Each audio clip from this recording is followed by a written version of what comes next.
previous installment of the 22 formula series, we learned about count. In that lesson, I told you that count only counts numbers. So what about all the other stuff? Well, in this installment, we're going to be covering count A and count blank, which are two super useful functions in Excel. Let's start with count blank. It's pretty self-explanatory. To use it, you type count blank and select a range of cells, either a group or individually or a mix of the both, and Excel will count how many of those cells have no information in them whatsoever.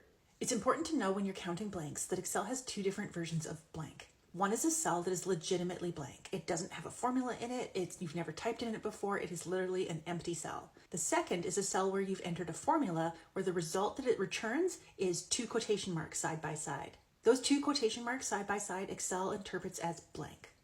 Anything other than those two items will be interpreted as not blank. So it could be just a space. It could be a date. It could be an error. It could be words, numbers, you name it. That is not blank. Only legitimately blank and two quotation marks count as blank. Count blank is a really handy formula to use in things like habit trackers, when you're trying to count how many days didn't I log information. Or if you're doing project description cleanup and you want to know how many descriptions are still empty. Or if you're just trying to determine how complete your data set is, by determining how many cells do I still have left to fill in. Count blank can answer all those questions.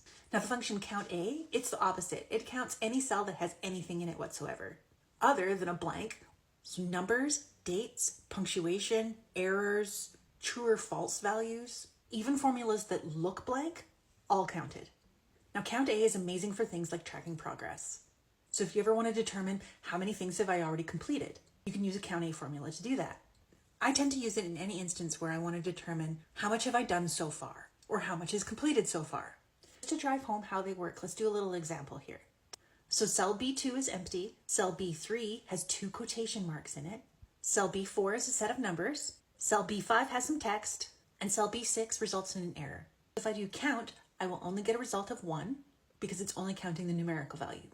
If I do count blank, I'll get a result of 2 because it's counting the blank cell and the one with the quotation marks in it. And if I do count A, I'll get a result of 4 because it's counting the quotation marks, the text, the numbers, and the error.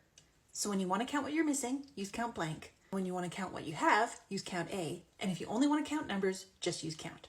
I whip these babies out anytime I need a little motivation to get something done.